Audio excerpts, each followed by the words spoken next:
Seventh event on the programme is a Class 3 contest, and this is over the 1650. Here we have one horse not going round, unfortunately, Ready Player One.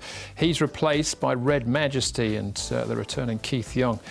He will jump from barrier number 9. There's a field of 12 to line up here, headed by co-partner Ambition, Tony Cruz, Vincent Ho from barrier 4, making his first start at Happy Valley, in actual fact, at start number 15. Roman Turbo for Danny Shum, Jerry Chow, amazing +1, still yet to win in 20 starts here. Escape Route got his maiden victory back in May. That was at Shartin over the 1400, run up behind Keefe last time out. My Ecstatic's won 2 of his last 3. Nimble Nimbus won 2 back, only narrowly beaten last time out. The Anomaly, top 4 finishes on his last 4 starts in actual fact. Win Fighter was a winner 2 starts back in Class 4 company, and down to Victory Scholars, who is for David Hall and Luke Curry. He's also making his first start here at Happy Valley, Mark. He is, and comes up in grade in doing it. My Ecstatic looking to lead throughout and win here. Red Majesty goes forward now that he comes into the race, and he will draw barrier number 9. The Anomaly has speed, but so do the horses to his inside. Roman Turbo.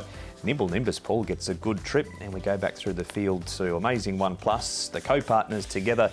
Escape Route from his wide draw expected to go back. Yeah, Win Fighter's got a sticky draw as well, so he's likely to go back, and I thought Roman Turbo can get himself into a nice enough position.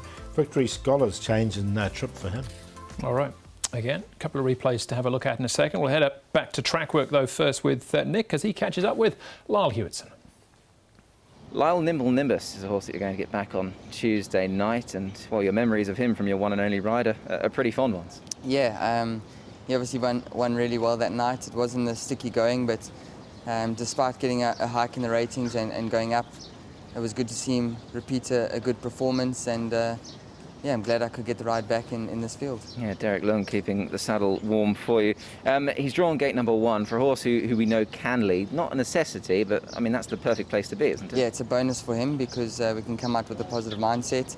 And as you saw when he won with me, we took a trail, but he's also competed well from the front, from one off, so very versatile tactically. And yeah, it's definitely a benefit to him having the inside gate. And talking of his versatility, I mean, I don't think we're going to get much rain, but obviously when you won on him, it was yielding, and he's obviously run well on good to firm, so I guess you've got that in your armoury as well. That definitely helps to see him repeat a good performance on both surfaces. Well, it's a surface of both conditions. That's a really positive going into any race, and yeah, like I said, he's got a lot in his favour this time round again. He looks at a leading chance, obviously. I delved into the recent Happy Valley meetings for you. I think you've ridden winners at the last 6 of them, so it's becoming a pretty happy hunting ground, the Valley. I think I'm getting on the right horses at the right time, and yeah, thank goodness that they are winning. So as long as you can keep that trend going and continue with the winners, I'll be very happy. Do you enjoy the challenge of riding around there? I mean, given the sort of idiosyncrasies of the track, I mean, I'm not sure if South Africa can replicate a track like Happy Valley, but it's a unique place, isn't it? Yeah, certainly. Not many places around the world can replicate Happy Valley. So when you start to understand it and get the niche of getting around there, it's definitely an added bonus when you can pull off some victories despite draws and conditions. So yeah, it is an added bonus, as you say. Shouldn't have to worry too much about the draw. All the conditions on Tuesday night with Nimble Nimbus barrier 1, and the weather's been fantastic here in Hong Kong over the last couple of days. Right, it's Lyle on his ride. Mark, what about Escape Route? This is him last time out behind Keefe. Obviously, this is at Shartin over the 1400. He's raced best at Shartin, but he's going up to the 1650, and he did miss a run leading into this race when second behind Keefe. He had a laceration. I think the step up in trip's going to be really good, and this run is going to tighten him up too, Paul, having missed that start. So I actually don't mind him coming to the 1650 for the first time at all. Yeah, no, it's just the draw. He's got a sort of a wide draw that he's got to overcome. He's got draw on the outside, and he is 4-zip at Happy Valley, but not over this distance. OK, all right, so he's some sort of chance. What, Paul, about My Ecstatic?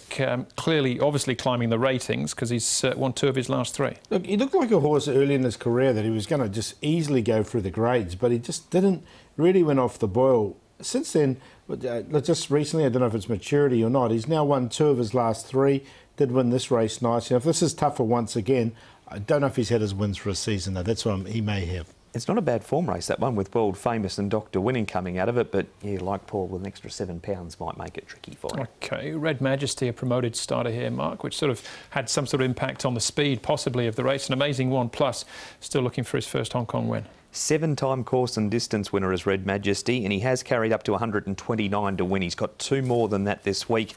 Keith Young gets on board. Keith, he's ridden him to a win earlier in the season. He's had a quiet trial since.